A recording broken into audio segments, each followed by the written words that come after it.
Welcome to the Scariest Things podcast, your gateway to the tropes and trends of the horror genre. Tonight we are talking the greatest of all horror subgenres, Giallo. And Eric has promised to do the entire podcast in Italian. Buona sera, come stai? Va bene. Also joining us here on the podcast, of course, as always, is... Liz Williams. Hi, guys. Hello. I will fight you on the greatest.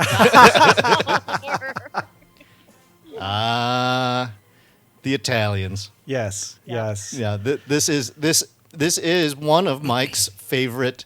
I mean, for Mike, this really is some of his stuff. Ain't none better. But before we jump into Giallo and what we all think about Giallo, we have a super duper extra important announcement to make on the Scariest Things podcast. Yeah, I've been waiting for about 3 years to make this kind of announcement.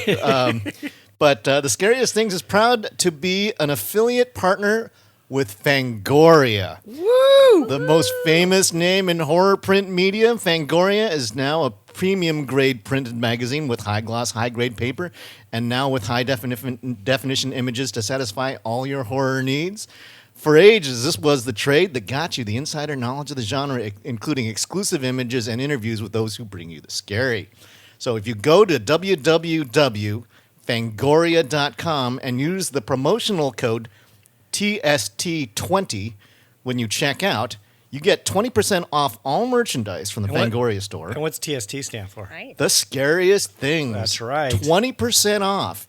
So this includes single issues and all the Fangoria merch that they have. The exception to this is that the annual subscriptions, they have another way that you can get the 20% promotion if you sign up to their newsletter. But you can click on the link that is present on our website, or you can just go to fangoria.com and just remember to do the TST20 on the checkout box, and you can get some fabulous, gory publication. Heck yeah. Straight to your mailbox. Awesome. This is so cool. Now we feel like, hey, we're professionals. We are. Yep. When did you start reading Fangoria? I vividly remember, it came out in 1979, and I remember rolling into the grocery store in 1979 and going, holy shit, this is the best thing ever. It's like reading a Playboy magazine or something. It was forbidden fruit. I mean, for a 10-year-old or an 11-year-old. Giallo. Oh yeah. Yeah, I think for me it was probably 1982. Yeah. Because that was when I first felt the urge to watch. Because my friends would talk about seeing Friday the 13th, and we didn't have a VHS yet in 1982. Right. My friends did, or they had Showtime. Right. But I wanted to get in the know because I hear about these things about the whether it's Slumber Party Massacre or for me The Thing, of course. Sure. It was Rob Bottin. The great thing about Fangoria is they will actually show you how to do the practical effects. That's a proud history of not only showing the masters doing the effects work, but also teaching you how to do it yourself. And so there are legions of effects artists out there now who started. They were raised on it. Yeah, this is what got them into the genre. And the magazine is so different now than it used to be. It's now a thick, almost like a graphic novel. It's a Each issue. right. Normally they're like $20, but hey. 20% off. 20% off. You can't beat that. I think they come out. I think we're getting Quarterly. Quarterly, yeah. Right. So all the back issues are available, and it's a partnership. It's great. It is. So Heck yeah. So Thank you, Fangoria. Scariest Things and Fangoria. Thank you to. Oh my gosh, I'm gonna. Tim. Thank you, Liz. I was going to say, thanks, Tim. We still love you. We are just as a point of context. We're coming Eric's to going you. through heat stroke. We are on Baghdad on the Willamette today. This is Portland. Portland temperatures have hit 113 degrees, which is an all-time record for any day ever, and it's only 4:30. So it's only going to it'll probably peak out in about an hour. We'll probably hit around 115, 116 degrees. Woo! We are not used to this kind of weather, folks. All of those of you who live in Las Vegas or Phoenix or Austin can be, laughing at us. But we're mild weather folks up here.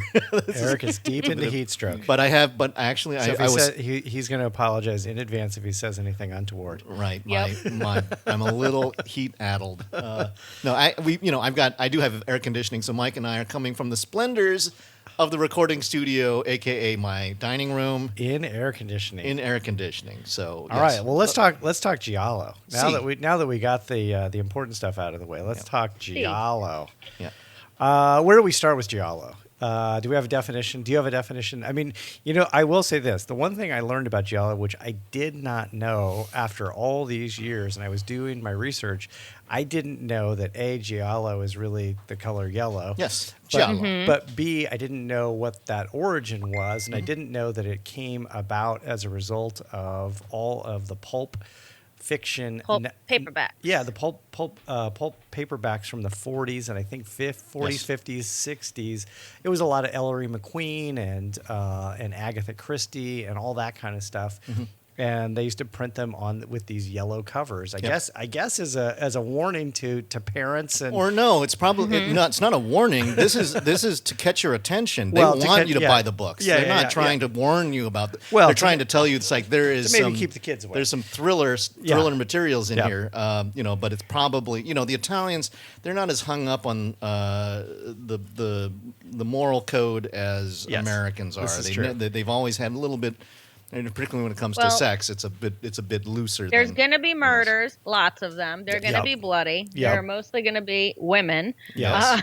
who the are misogyny getting murdered. is a ongoing it's issue rampant. with Yes. Giallo. there's a lot of eye stabbing. One too. of the other rules is that they're 99%. They are not supernatural. The killer is always a human. There is always supposed to be that you could figure it out. Now.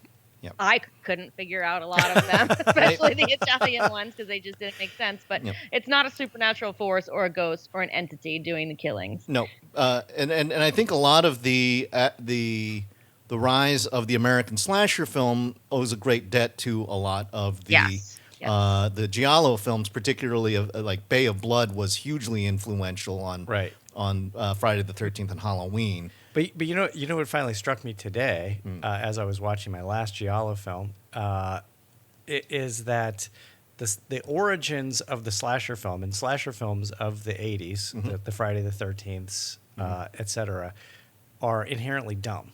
Yes. Right? They're dumb. They're easy to follow. Yes. Their structure is super repetitive.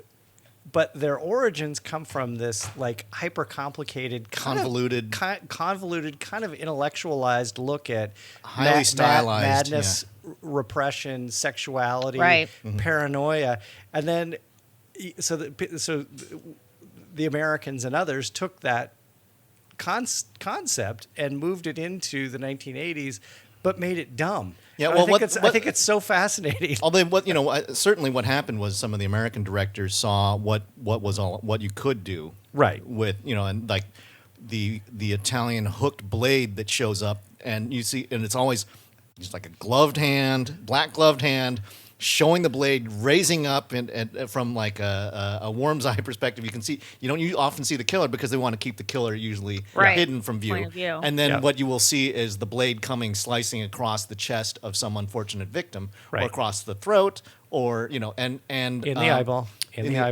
eyeball. A lot of eyeball. Sometimes through the legs, but it's a very the flash of cutlery. I think that is something pretty universal in Giallo, and so I think that sometimes what we end up with is that they paper over Italian horror as Giallo. So things like the Fulci zombie movie or the cannibal movies or Suspiria, most notably, often gets lumped into Giallo, and it's got some of the elements, but it's not a Giallo film. No, it's it's got because as Liz was mentioning, the Giallo films tend to be thrillers, and if you that there are some that there's a lot of these movies, and the ones that sort of cross over into horror belong to a few notable directors, and we'll be talking about plenty of them. We'll be talking about all of them, I would challenge folks, or maybe not challenge, as a part of your education,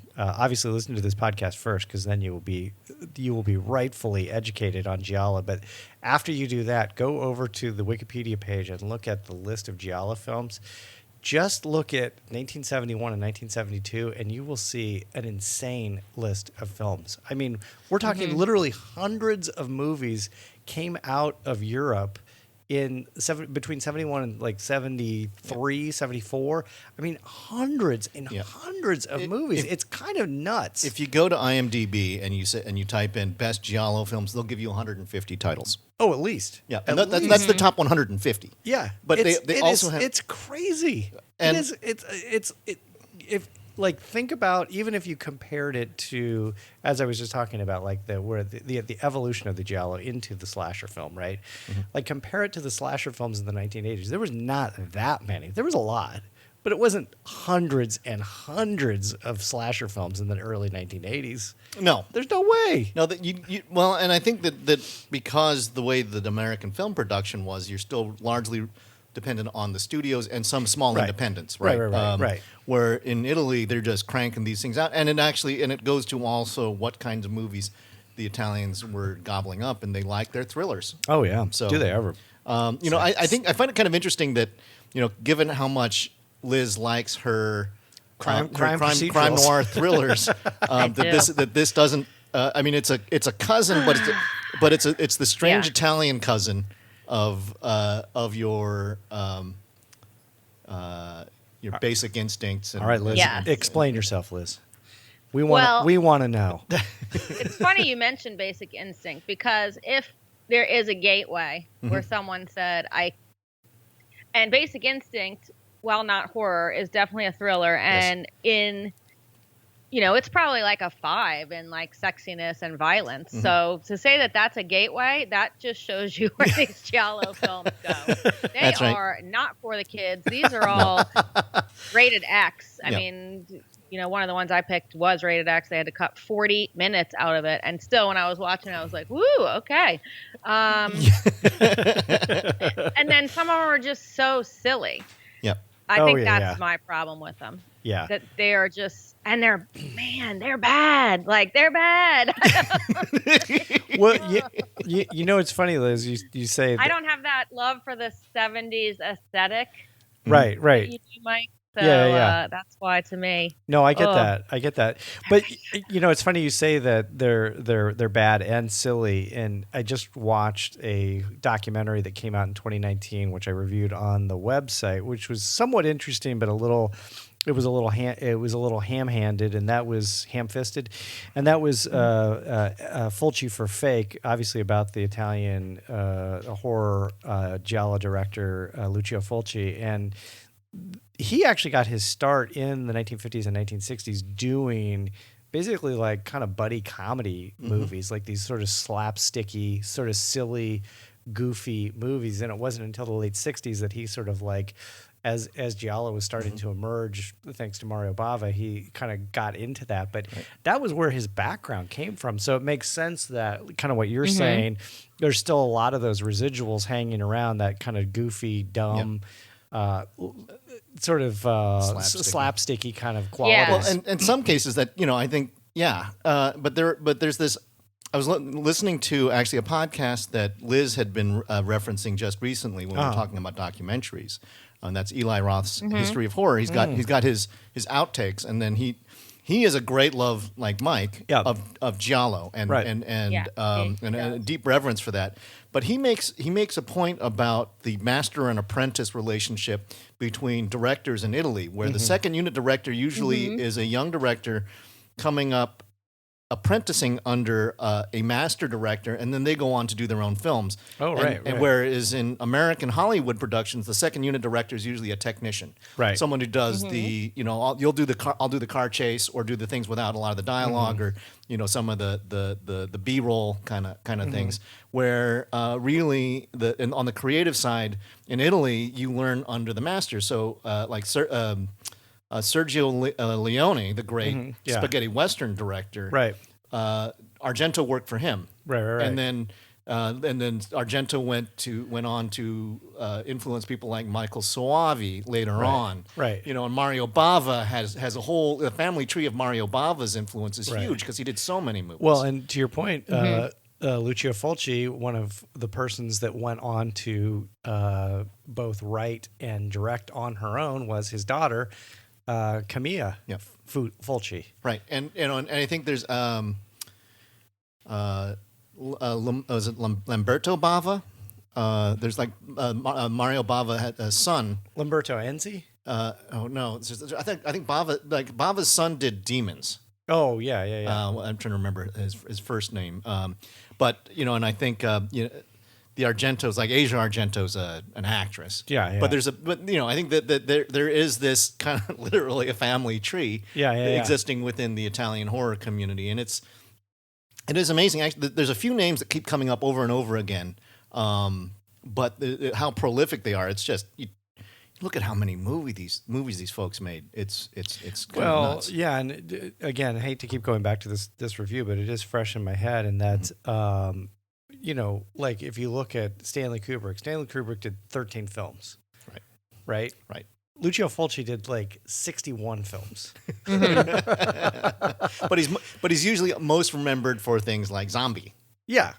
Well, and a handful of other things. Right. Yeah. But that's probably the most notable one that in this country that got a good bit of watch to it. Lamberto Bava. You're right. Okay. Lamberto Bava. So also with them, for me, the misogyny is just it's. I know it was a different time back then, but it is just. That's putting it. I'm getting so tired of like women just getting mutilated or beaten up. You know, I think there's a lot of this casual spousal abuse that just sort of happens, and people just kind of. I mean, it's meant to be shocking, but at the same time, there's a lot of just slapping of wives, and you're going, you can't. Like even in this day, unless it's a movie about spousal abuse, you don't have the kind of casual sort of beating up your wife kind of. And while you are both right, and I would never defend spousal abuse. I do have a film that one of the films take a different twist on that equation. Oh, the male-female equation. Well, yeah, I have one that actually has a decent bit of the old spousal abuse in it too. Well, so wonderful. But because it's so prevalent, I don't think it's the same movie. Okay. I would guess. I hope not. Right. And in the interest of both time and the fact that Giallo films are so god awful complicated, which I think we kind of touched on a little bit, we're not going to give you a deep dive into each of the films, save for just a quick synopsis and then a little bit about the film. But these are the films that we consider that you should probably start with if you're gonna tiptoe on into Giallo. Yeah. So I'm super curious to hear what Liz picked for her gateway Giallo films. Yes. My gateway Giallo film. Okay, so as I kind of mentioned, before we were recording, I tried the Italian ones. I didn't really go with Argento. I've seen some of them, but I hadn't seen Fulci. I hadn't seen, Mario Bava, anything like that. So I tried, and I turned off more than I finished. So I said, okay, what would someone else who's going to turn these off and just be like, I can't do it? Where would they start? So if you want to seriously dip your toe and you don't want to go anything horror, I'd say start with Basic Instinct because it does fit the profile of the Giallo. Called shot. Almost. But I picked, and this is it's not a gateway, but it's a rated R film with like stars that people know. I picked Cruising. The 1980 William Friedkin, written and directed. Oh, fascinating! Thriller, starring Al Pacino.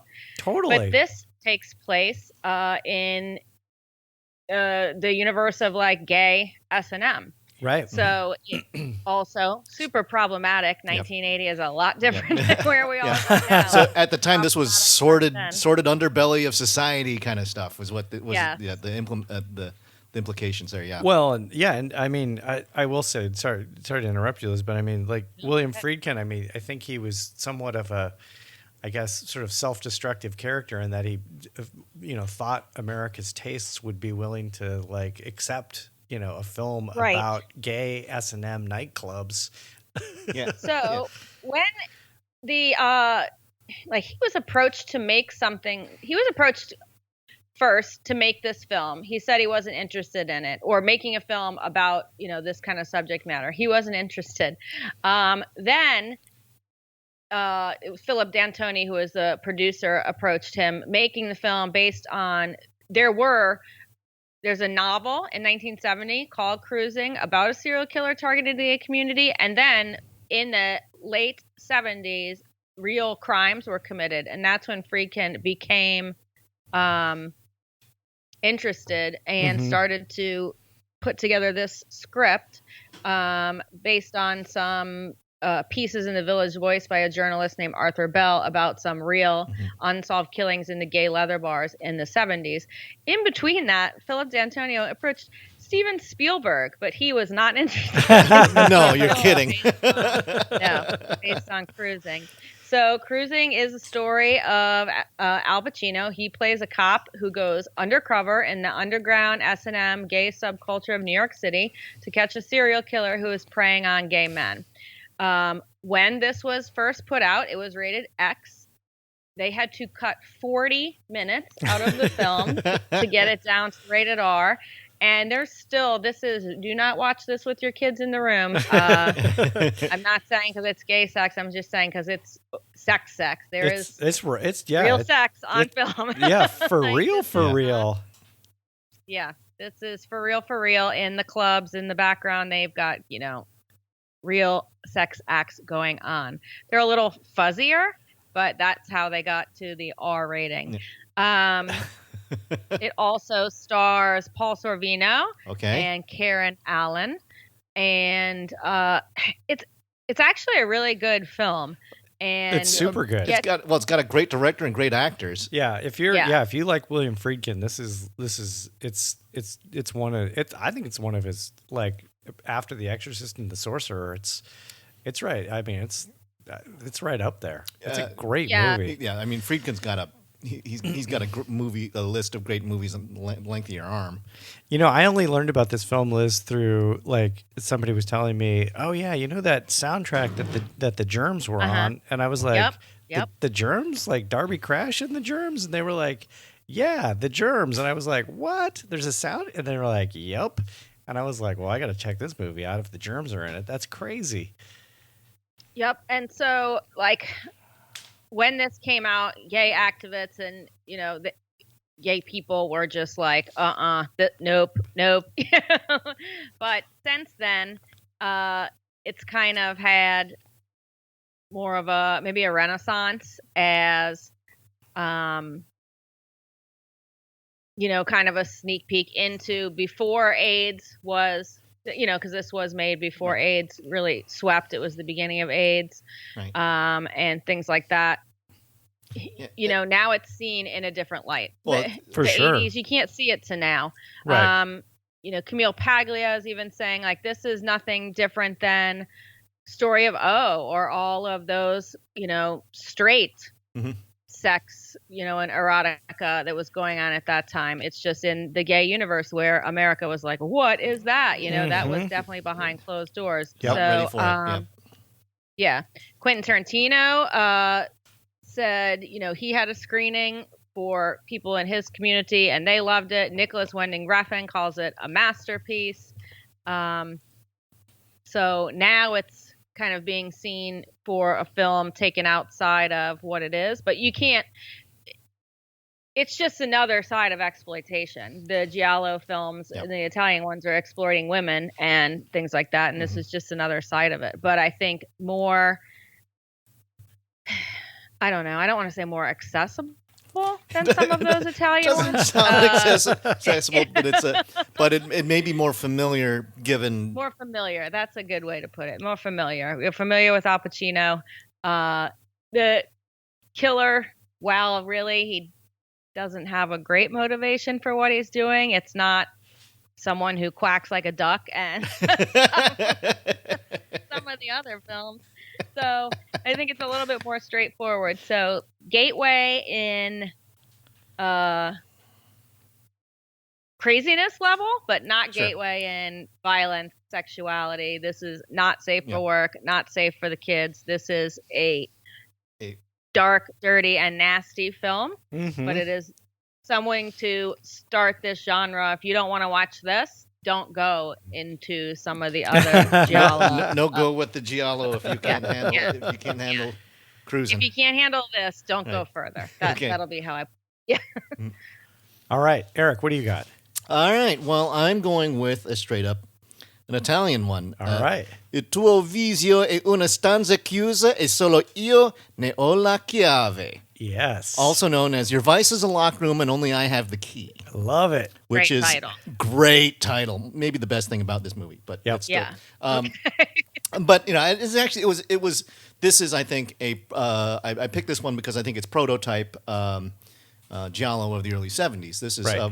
directed by Sergio Martino. Yep. In 1972, starring one of his favorite actresses and one of the famed sex symbols of the Italian Giallo scene, Edwige Fenech, who plays Floriana, and then another famed actress who played in a lot of these roles. Yep. Giallo, you get a lot of familiar faces. Yeah, Anita yeah. Strindberg Yep. is in this, and Luigi Pistilli as Oliviero, who is. This is a. He's a grade A creep. Yeah, he is. So this is an indulgent and sordid tale of plotting, scheming, trust, lies, and bloody murder. That's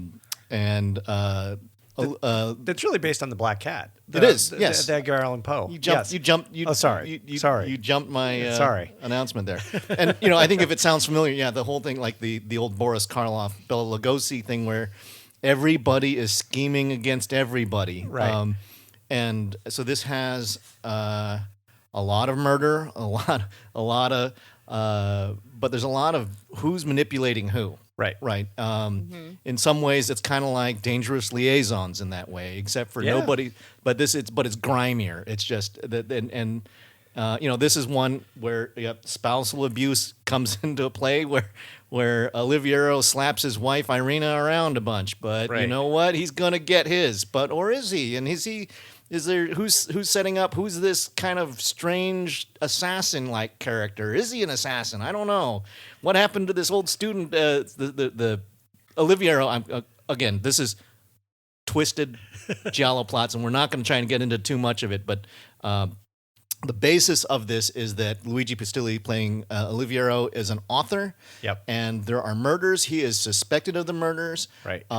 He is also probably for all appearances, he's probably guilty of it. And then Right. his beautiful young niece comes in unexpectedly to pay a visit, and she has an affair with his wife, and there's weird things, and it just all comes to a point where everybody gets their comeuppance.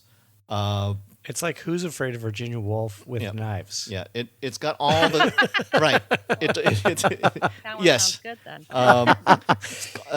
Gory It is stabbings. like the interchange between the husband and wife is so intense and so gnarly and just brutal. Not just on a physical note, on a mental note. It's just intense. Yeah, this has And it never fades throughout the course of the film. no. The intensity of their relationship Yeah, and for a variety of reasons. it also makes you think that in Italian society, divorce isn't a thing because it's like, why would you stick with this guy? Well, they're rich, right? Yeah. And they live in this palatial, but decaying mansion, which is sort of emblematic of a decaying relationship. Classically, the house is reflecting the owners. Right.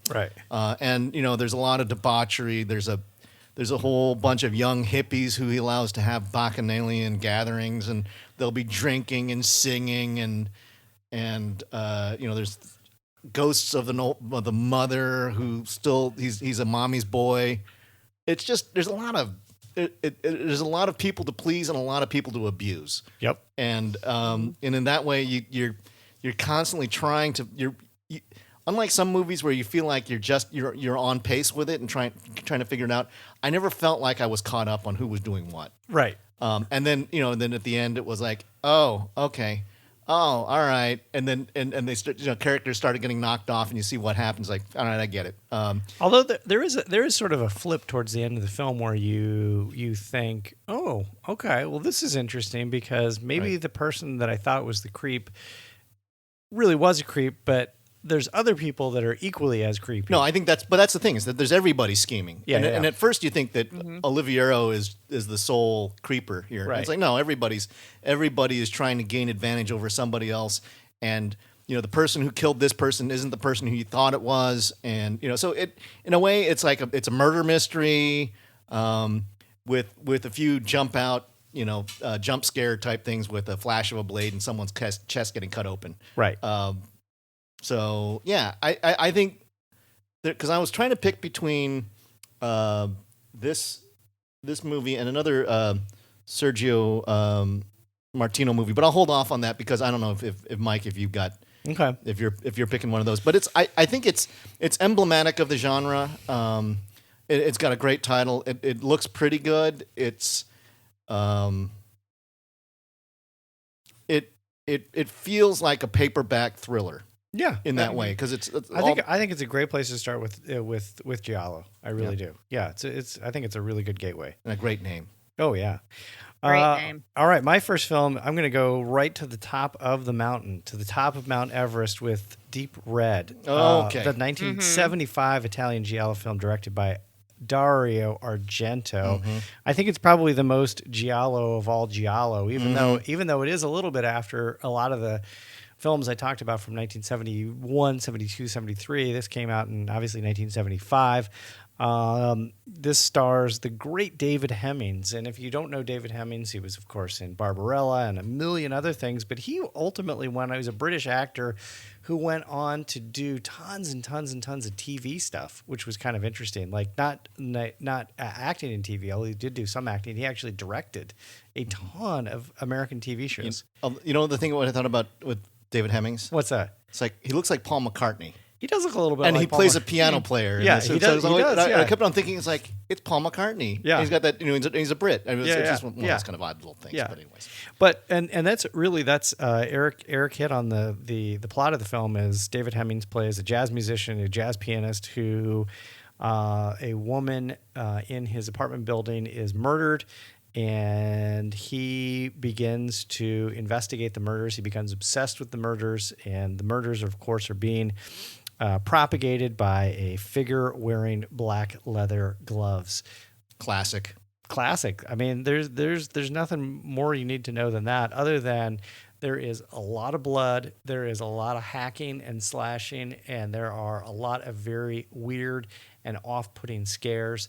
The thing that's great about the film is that it's like it really is the most Argento of all the Argento films, and that there's all these wonderful scenes where it's like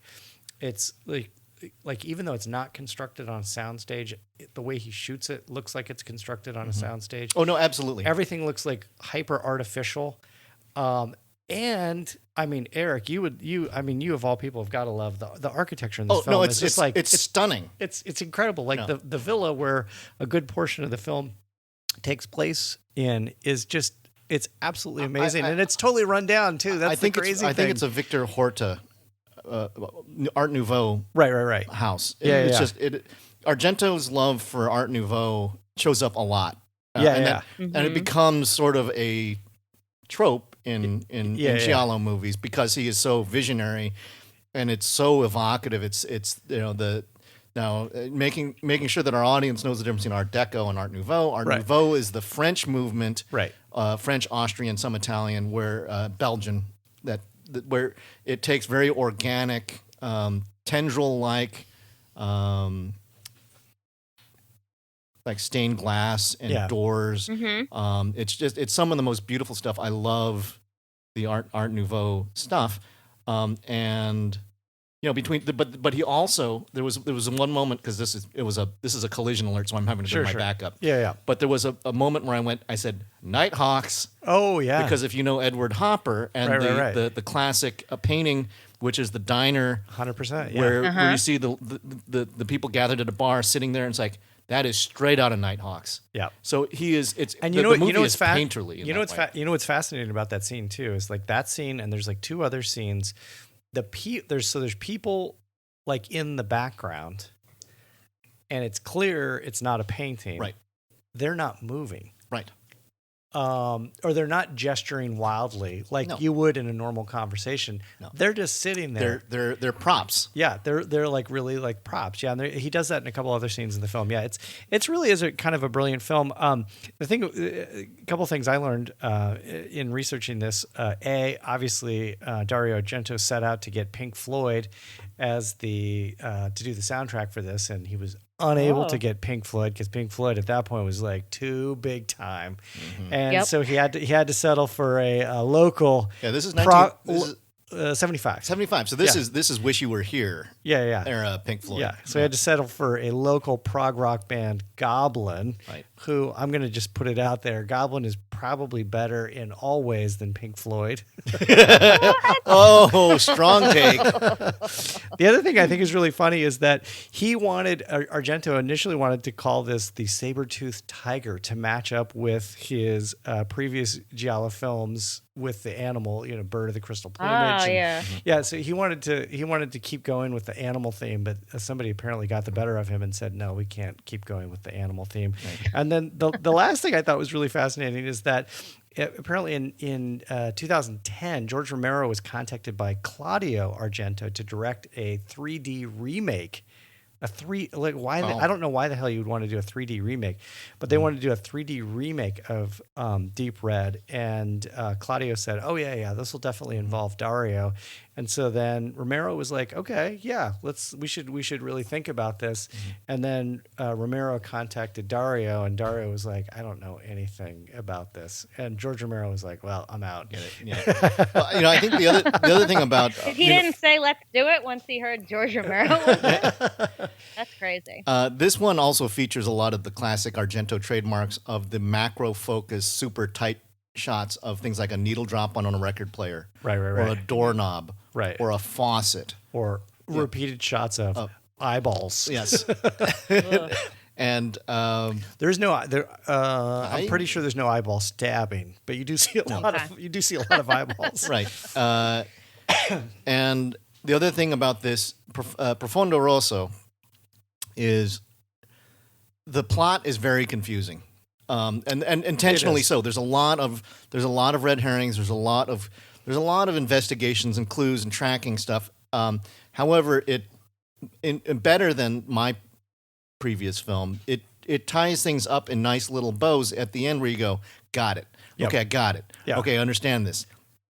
All right, it all makes sense that's now. What's but supposed to happen at the end of that's right. It's detective story. Exactly. But for a long time, you're going, why are they looking into this? Right. What does it? It's like, and you have to go back to the very opening sequence when you see a stabbing and there's kids' music playing. And the kids' music the music box comes back and plays like la la la la la la. And it's like, one, it's really grating. Yeah. And so it's very apparent, but it's those are classic art. The Argento style over.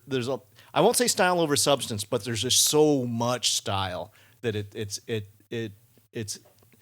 heavily influential. If you take his big films from the Profondo Rosso, Tenebrae, Suspiria, Inferno, they've influenced generations of directors, and you can still see that kind of stuff today. And you'll see a lot of people they'll say it's a Giallo homage, and when they say it's a Giallo homage, it's almost always an Argento homage. Argento. Right? Yeah. All right, Liz, what is your second film? Okay, I'm staying in the Gateway area, and I'm also staying in 1980. And this is a film that I think we talked about a little bit in Sexy Horror, and Eric brought it up and was surprised I hadn't seen it. So I said, I will see it, and that is Brian De Palma's Dressed to Kill. Oh, good. First, I chose a film that offended gay people. Now, spoiler alert, we're going to choose one that offends trans people. So, 1980. Didn't know what they were doing with this one. So this is Brian De Palma's film. It stars Michael Caine, Angie Dickinson, De Palma's at that time wife, Nancy Allen, and Keith Gordon. And this is the story of a mysterious blonde woman who kills a psychiatrist patient and then goes after the high-class call girl who witnessed the murder. So that's pretty straightforward. Right. This one, Angie Dickinson is the blonde woman who gets killed, which I was like, wow, they got rid of her real quick, which surprised Psycho homage, me. kind of almost. It's like Angie Dickinson is a pretty big name at this point. She was a policewoman, I think. Yes, and not only I think there's like definitely some almost shot for shot things, direct references to Psycho. This is definitely Alfred Hitchcock homage. Yes.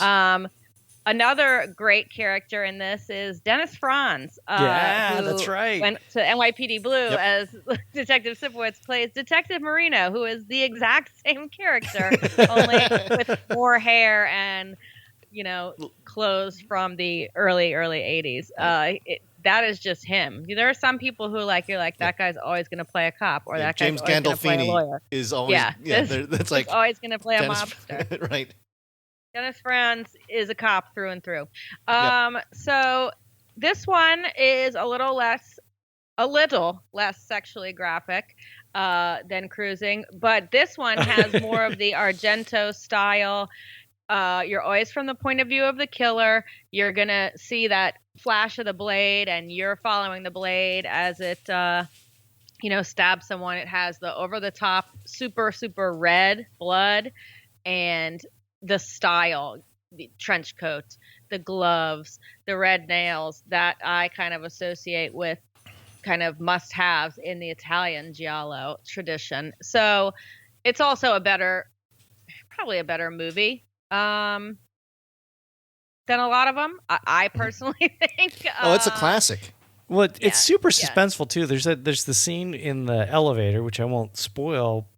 Just save to say, that's a creepy scene. It's super creepy. It's super claustrophobic, and it's really, really suspenseful. And you're just like going, "What the hell is happening here? Like, how can you make two people in an elevator suspenseful?" But right, man, oh man, Brian De Palma knocks it out of the park. And I'm going to say this about Brian De Palma.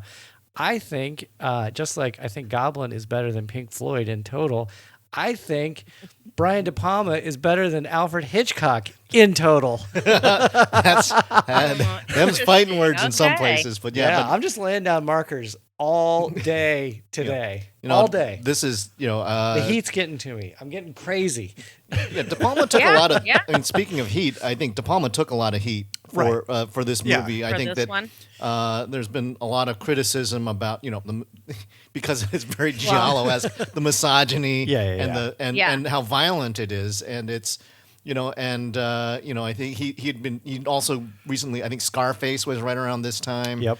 And then Carrie, and so he had a string of some pretty violent movies, and he's a sensitive guy, and apparently he tried to please the critics by doing something like Bonfire of the Vanities, and boy, that was a mistake. Stick to what you do well, right? Don't listen to the critics. I would venture to guess that audiences seeing this in the theater in 1980 would have been like, oh, clutching their pearls. I mean, this is 100%, yeah. This is pretty crazy. And also, I'm going to say I didn't really see the ending coming. And no, I didn't either. I thought it was. I didn't either. They kind of got me. Yeah. And that's a Giallo tradition too. It's they try and hide the ball for the long time. That's why the whole notion of the black leather glove, it's to hide whether it's a man or a woman. Well, they hit it. Or and what it turned out to be. Again, we are in a way different time than 1980. Definitely had problems with who the killer turned out to be. So none of these are going to be politically correct or sensitive to any of the groups depicted therein: women, gay people, trans people, anybody. So that's just, we'll put an asterisk by probably all of these movies. That they are not politically correct. They are not. We're dealing with. What's crazy this is a good film. You know what's crazy about De Palma? He did Dress to Kill in 1980. Then he did Blowout Right. in 81, which is also really great. Then he did Scarface in 83, which is. Then he did Body Double in 1984. So he was just like one after the other in the late 70s, early and 80s. Sisters, which is Sisters is underrated. Awesome. I think. Super underrated. Super creepy. Yep. Yeah. So that's when Mike is building up his argument for De Palma versus Hitchcock. He's got some ammo. Yeah. So all right, Eric, what's your second film? Well, since Mike went ahead and he took Profondo Rosso from me, nope, didn't take anything. That's right. That's okay. I'm always prepared. So I have 1987. This one actually, Liz, you might actually enjoy. It's a little bit. It's lighter. Okay. This is Stage Fright. Yeah. From Michael Soavi. Yeah. Had this, I was gonna watch it, and I wish I would have chosen it over the one that I selected. Stage Fright instead. is awesome. It's fun. Yeah. But this is a case where there's a stage production that it's a musical theater troupe that is trying to do a sort of like a Jack the Ripper kind of murder mystery thing where there's a psycho going around killing the prostitutes in the town, and but it's not a very good production, and the director's kind of getting fed up, and the actors aren't getting paid well, and so it's getting really cranky. The producer is worried that nobody's going to show up to see a movie about a mass murderer, and then there's little do they know. Little do they know. But there's a spat between the lead dancer actress and the director, and she goes out. She gets injured, like she injures her ankle, and so she goes out she needs to see a doctor on the cheap, and so they go to an insane asylum where where apparently there's a doctor who was able to do a quick ankle Just give repair. me a real cheap doctor. Right, and there's a guy. It's okay if they don't have a license. There's a of course a serial killer who manages who's not the doctor. And they pass the psycho's room and they go, "What's he here for?" It's like oh, the amount of killings, this man, he's a madman, and of course that's like he's gonna get loose. Right. He gets loose, sneaks into the car with our lead dancer, and sneaks a passage back to the stage, and so everybody goes back in, and the director's going, "Everybody back on stage. We got 1 week to go," and then the stage technician gets hit he kills her with an axe. Right. And then all of a sudden it's like, oh God, there's a murder. But the director goes, "This is gonna be great. We're gonna get all kinds of this is the press that we're gonna get first. Everybody's gonna want to see the movie that created a murder." Well, of course, what ends up happening is everybody gets trapped on stage with the killer. Who in the stage production, the killer wears an owl mask. Right. And it's a beautiful, beautiful headdress thing, and he puts it on and he just goes out there and he slaughters everybody. Right, it just becomes it feels much more like an American style slasher film. Yeah, and by this point, this is 1987, and so there's been a track record of American slasher movies, but there's definitely Giallo. There's a lot of knives and axes and hammers and just brutal killings. The thing that's funny about this too is that, like, as we were kind of describing earlier, this is almost at the very tail end of the Giallo craze. I mean, there were some Giallo films in the 90s and 2000s, but really this was at the end of it, and this is one of the best examples of Giallo as well. But it appears at the very towards the and it's not so much. It doesn't have so much of the like the revenge killing kind of things. It really has.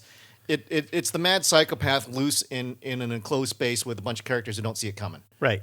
Which is the classic American, easy to follow American slasher film kind of pedigree. Yep. But with some of the style that the Italians bring, and again, I was mentioning before that this director was the second unit director on Tenebrae and on Suspiria. Okay. And so he learned under Argento, and then he went on to direct this movie. He figured it out. He learned from the master. And the acting in this is pretty. It's I can't remember. Sketchy.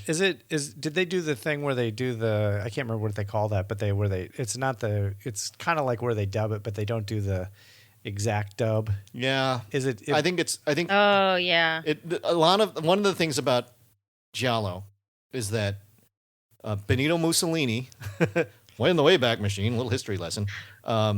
He forbade movies to be subtitled because he feared that there would be secret messages being sent out to his enemies. Right. It's sort of this kind of, shall I say, kind of Trumpian paranoia about messages getting out, unwanted messages getting out, and so all the films are dubbed. Right. Some of the films, like Deep Red, has fantastic dubbing to the point where you almost don't notice it. This one is a bit. Yeah, I think it's definitely dubbed, but it never takes you out of the film. But it does sound like. It also helps that you are actually on a literal theater stage for most of the movie, so that echo chamber kind of thing of sounding like you're in it's post production sort of has a natural tendency. I think my favorite character here, the director, is deliciously greedy, and although he does try and take the hero's turn, it doesn't end up well for him. But he isn't a total loser. But you get a lot of archetypal cast members. It's like, okay, the scaredy cat woman's gonna get she's gonna get it bad, and she does. And there's a bunch of these the annoying guy who was supposed to be the masked owl killer. He of course has to be dispatched so the real killer puts the mask on. So all these kinds of fun things. This is if you're looking for a fun Giallo movie, Stage Fright. Mm-hmm. Yeah.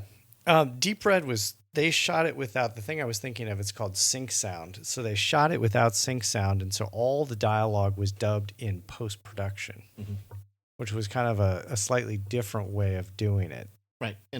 But there's a proud tradition where, like, so the screenplay was written in both Italian and English, and so almost all the actors spoke in English, but some of them spoke only in Italian. Yeah, and that actually goes back to things like Black Sunday, where where you had British actors mixed in with Italian actors, right? And so there's a mix of English and Italian.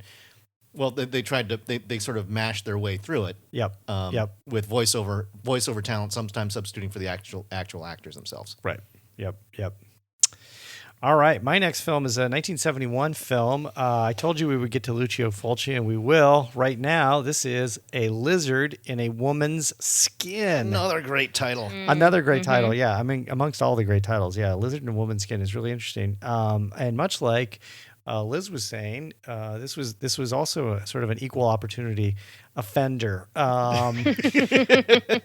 This offends both sort of British royalty. It offends the sort of like a class society, and it also offends hippies and lesbians. So it's kind of got all of them. Yep. And the thing that we haven't really talked about, which is also a very common trope in Giallo, is women going crazy. And this is that. This is a woman who is daughter of a British politician is accused of killing her neighbor, another woman, that the woman continuously witnesses over and over and over in all of these super psychedelic dream sequences. So this was done in 1971. So it was like, of course, the swinging 60s in Great Britain was coming to a close. The sort of peace and love movement was also coming to a close. And this reflected on a lot of that kind of stuff. And it talked a lot about sort of that movement. Two of the main characters who are suspected of the murders, it's this hippie couple who throughout the entire film are on acid. They make great point of telling you this over and over and over.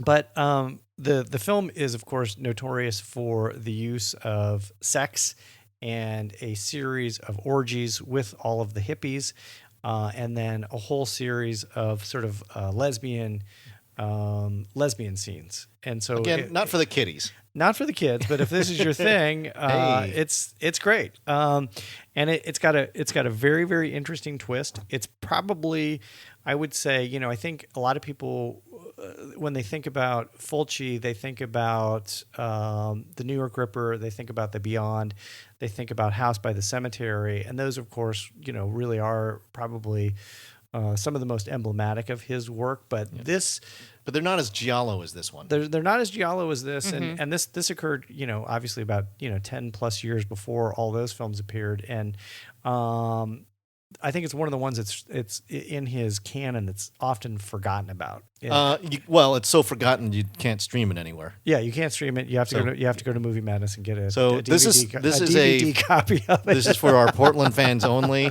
So yes, go to Movie Madness and get a copy of A Lizard in a Woman's Skin. It is interesting. The dream sequences are super effective, super scary, and of course the dream sequences and the way he constructs them sort of let you in very, very slowly and cautiously in on who the murderer actually is. It's got a great twist at the end, and if you're into hippies, orgies, and lesbianism, I highly recommend this film. Liz. All right. That's a very specific list of criteria, but It sure is. Okay. For this one, I am returning, from Eric's film, to a film set. And this is a much more recent movie. This is a 2018 French giallo called Un couteau dans le cœur, A Knife in the Heart, which is released in English as Knife plus Heart. Yeah. This is awesome. Okay. So this stars the ex Mrs. Johnny Depp, Vanessa Paradis, and Nicolas Maury. And this is the story. It takes place in the summer of 1979 and is in Paris. And filmmaker Anne is the producer of third-rate gay porn.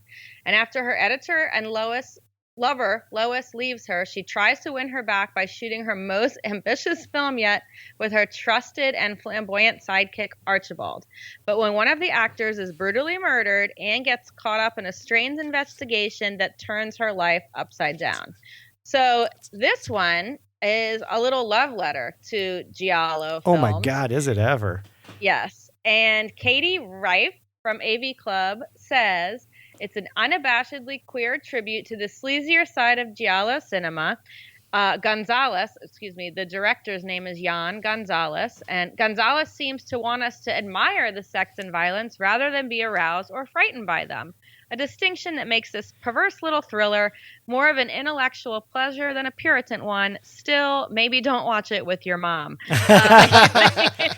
So, yes, you're not going to want to watch it with your mom. This one... unless your mom's into that kind of stuff. Unless your mom's into that kind of stuff, which, hey, cool. Go mom. So this one has a little bit of fun with it. So when the actor on the set is murdered and she has to go to the cops, the next scene you see is them putting her police interview into a gay porn to make her, best film yet. They were going to call it Anal Fury 5, but then decided that they were going to call it Homicidal instead. It's kind of funny, super weird, kind of sweet in spots when you realize why the killer is doing, what he does, but it fits all of our giallo traits. Our killer has a mask. We get that point of view from the killer. In this case, the knife is a switchblade that comes out of a big dildo. You've got your cops. You have your investigation. So it hits all the beats, and it is dreamy, and it is fun, and it is set in the 70s, but made in 2018. And Knife and Heart. So you know what? This may be a good stepping in place if you wanted to get a flavor but didn't want to watch something that was actually made in the 70s and 80s. Right. That looks bad. This looks good. It pairs very nicely with cruising too. Yeah. Oh yeah. You could watch these. This would be like the perfect double feature. Yeah. But maybe it would go with Stage Fright. Yeah. Who knows? A film made in 1979 and a film about a film made in 1979. Sure. Yeah, this is great. I think this popped up on Shudder couple years ago. And It is. Yeah, It's on and Shudder. yeah, and I Yes. remember watching it. I was obviously hooked in by the fact that they billed it as a giallo, and I said, well, I'll see about that. And man, It is. it absolutely is, and it completely delivers. It's such a wonderful film, and it's really fascinating because it's a very, very, I mean, as we've been talking about, offending everyone and marginalizing all these individuals throughout the history of Giallo. This is a really fascinating take on the Giallo construct, set in the time, but with a very different treatment of the subject matter. Yeah, it's a really wonderful film. Yep. All right, Eric. Yeah. So, Eric. speaking of, I started off this thing also saying this is a love letter to Giallo. This is 2012's Barbarian Sound Studio. Oh, yeah. Directed by Peter Strickland, starring Toby Jones. Right. With Antonio Mancino, who plays the Playboy director Giancarlo Santini, who is a stand-in for maybe someone like Dario Argento. Right. Although I don't think Argento doesn't have the reputation of being sort of a sleazy, kind of he's a self-serious kind of a guy. There's also Francisco Coraggio as the demanding and bullying producer, and Fatima Mohammed as Sylvia, who is an actress who's mastered the Giallo scream. So what this is, Toby Jones, he is, I think, if you go down the list of the little everyman kind of things, I mean, you come up with names. I think he's a real treasure. I'd put him up there with Richard Dreyfuss and Dustin Hoffman and Martin Freeman as guys who play the little guy, the downtrodden loser who continues to quietly plow into his work to justify his existence. It also helps that he's a Brit because that's like so very Martin Freeman-ish in this way. But he plays Gilderoy, a talented but insecure little Brit who has been brought to Rome to be the sound engineer for a movie called The Equestrian Vortex. Which is a film about that from Giancarlo Santini. The movie is an exceedingly violent tale of witches who run an equestrian school with much bloody murder and torture, for which Santini has become an international legend and a bit of a pariah. So this is essentially a stand-in for Suspiria, right? Witches who run a dance studio. I was just gonna say. So, and they show you like a trailer for the Equestrian Vortex. This is probably the least bloody movie that you could it's a very strange kind of thing because it's all about sound engineering. Right. And so what you see is Gilderoy, Toby Jones's character, doing things like Foley work, like smashing watermelons and stabbing cabbages and doing things of just where you hear on the screen, you hear screaming and then all this like chopping and crushing and ripping sounds and clearly this poor guy, he came from a world where he would do quaint little British documentaries about restoring British nature. Right. But this is 1976. So right.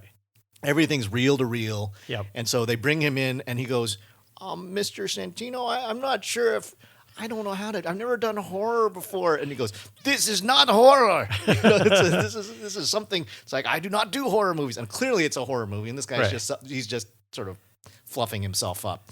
You get this great juxtaposition of the mousy, stiff upper lip British guy and these flamboyant, emotional Italians, all and it's a whole Italian group, and everybody. There's like all this stuff where there's the internal personal politics of the Giallo crew with sordid affairs, territorial squabbles, and abusive work conditions. And though this is not an outright scary movie.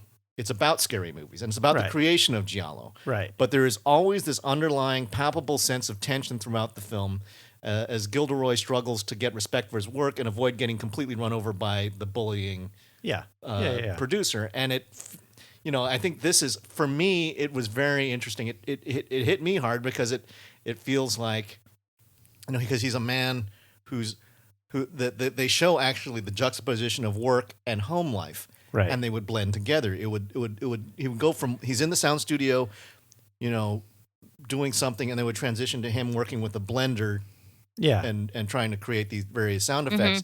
But it was, all of a sudden it was like, this is the home work experience that I've had, Right. and struggling to try and keep everybody happy. Right, and right, it's an internal battle, and there's that tension of, is he going to get paid? Is he going to get fired? Is he going to get beat up by these guys in the studio because sometimes they would go, "You're doing the best job ever," and then there would be like threats. But it's like, it's a lot of bluster. Yeah. Anyhow, I just found it's a fascinating watch. It's a I think it's also just, there are some great little side kinds of pieces where they would bring in a witch to do babbling inside the sound box. Right. And she just babble for about 5 minutes while the producer and Gilderoy would be talking. And meanwhile, there's this nonsense spewing out of this woman in a booth. They would do it again with the guy who's supposed to play a troll or a goblin, and he's just gibbering away nonsensically. And it's just, you're going, this is wild. It's a lot of fun. It's one of those kinds of things where, the movie makers love making movies about making movies. Yeah, you're right. It's not really a horror film, and it's not a giallo, but it totally reminded me of the film that came out in the early 2000s. I think it was Roman Coppola, the CQ, where it was like a film about making a film about sort of a Barbarella type film in France in the 1960s. Right. It was just, it had a lot of the same kind of qualities. Yeah, and I really liked it. it. It behaves like a giallo film also because it is a threadbare plot that gets completely absorbed into kind of questions of madness as he starts going, like, work stress gets the better of him. Right. And the movie stops making sense about 2/3 of the way through, and the conclusion is like, I don't get it. Right. That was my reaction. And there are a lot of things, and it leads to, it's like this intellectual discussion. It's a very heady kind of a close where, poor Gilderoy, all of a sudden, like, there's some points it's like, now he's speaking Italian. Right. And then you'll revisit other scenes where he's either talking with the Foley guys, Massimo, these two Foley guys who never say anything, but they have a great time, like, splattering pumpkins and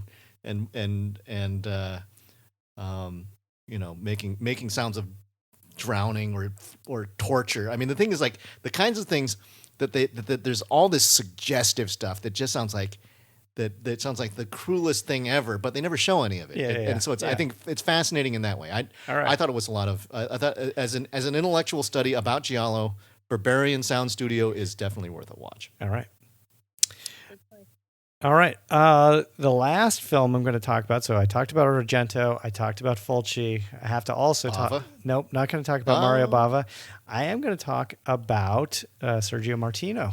Okay. Yeah. This is a film that was when it came out in 1973, appeared as a double feature at the drive-in with Texas Chainsaw Massacre. I don't know how. You cannot get a better double billing than this. Okay.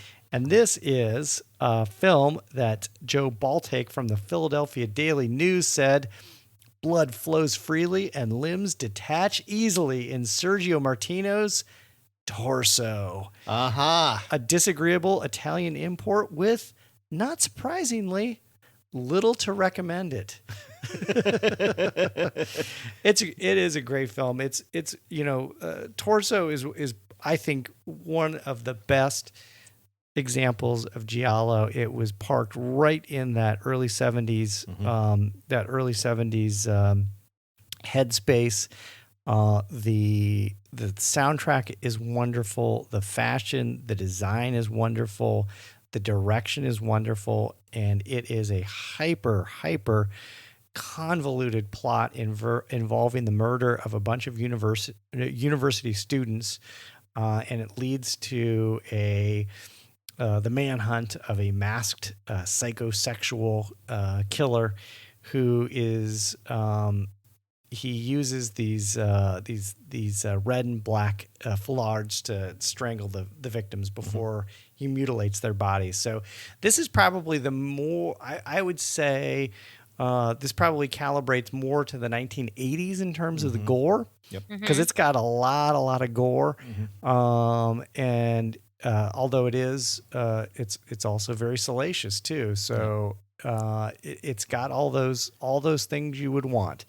There are lots of copies of Torso kicking around. I know you can get VHS copies. There's Blu-ray copies. There's It's on Shudder. Yep. You can get it on Shudder. Yeah, and it's the thing I like about it too is that the masked killer in the film, it's a wonderful mask, and it almost, really sets up sort of the masked killers of the 1980s. The Right. Well, it's a conventional. It's a stocking mask kind Yeah, of a thing, but yeah. it's a very Right. distinctive stocking mask. Yeah, and the stocking mask paired with Meat Cleaver is Right. And he's a big fella. It's pretty big guy. Without spoiling who the killer is. It's pretty big dude.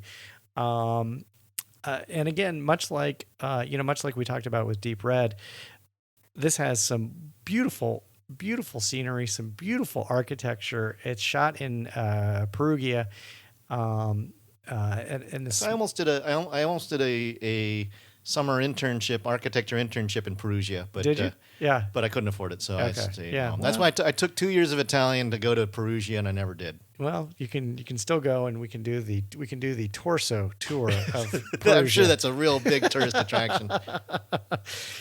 You never know. So I do recommend Torso if you're looking for a place to start. It's obviously a deep dive, as many of the early 70s Italian Giallo films are a deep dive. This is definitely one of the deeper dives, but it's a great film, and I highly recommend Torso. So before we get out of here, let's go down our list, starting with Liz. What was on your list, Liz? All right. I started in 1980 with William Friedkin's Cruising, and then I stayed in 1980 with Brian De Palma's Dress to Kill, and then came up to 2013 with Jan Gonzalez's Knife and Heart. 2018. 2018, yeah. Knife and Heart. Yep. Eric, what about you? I had 1972 Sergio Martino piece, Your Vice is a Locked Room and Only I Have the Key. Good luck remembering that. I did, and then I followed that one up with Stage Fright from 1987. And then my final one is Barbarian Sound Studio from 2012, directed by Peter Strickland, starring Toby Jones. All right. On my list, and if you're going to start anywhere with Giallo, start with 1975's Dario Argento film Deep Red. The next film I had on my list was Lucio Fulci's 1971 film A Lizard in Woman's Skin. And then finally, as we just talked about, 1973, that's crazy. Sergio Martino made those two films like back to back like that. But Sergio Martino's Torso. He went back to back to back. He also had, I watched another one, All the Colors of the Dark is a great. Yeah, All the Colors of the Dark. A couple others I want to recommend to folks. Don't Torture a Duckling, which is Fulci. The Fifth Chord is a really great film. I wish I would have watched that. Shudder only had that as 3 stars. Oh, it's actually really good. right. The Strange Vice of Miss Ward is really good. The Case of the Scorpion's Tail, The Black Belly of the Tarantula, and the last film I want to recommend is What Have They Done to Your Daughters? It's really good. There's also there's what have they done with Solange was another Yeah, one. what are they doing? Yeah, this is I watched different. that one. This is different. Yeah, I heard. Talk about misogynistic. Yeah. So watch What Have You Done to Solange? Yeah. The one I do not recommend, which is on a lot of lists that you will see show up, is a film called Spasmo. I had never seen it. I decided to watch it. It is so goddamn boring and super uninteresting and not really well done. Do not recommend Spasmo. I would throw in Bay of Blood for those of you who like gory slasher movies. We talked about that a long time ago. I think it might have been about gore, I'm not sure, but that is the Mario Bava's. It just throw a bunch of young people out there and have some guy with a big cleaver going out there and cutting them to pieces. I mean, it's as far as an exciting movie. I mean, it's got about as much plot as your average Friday the 13th movie, to be honest. Right. But it certainly showed what the kinds of thrills that you could get with some practical effects involving a hooked knife. Right.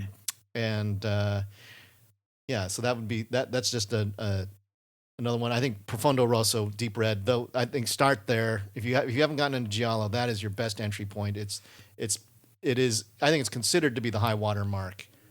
Oh yeah, for sure. Or Blood and Black Lace was the starting point from Bava back in 1964. 64. Yeah.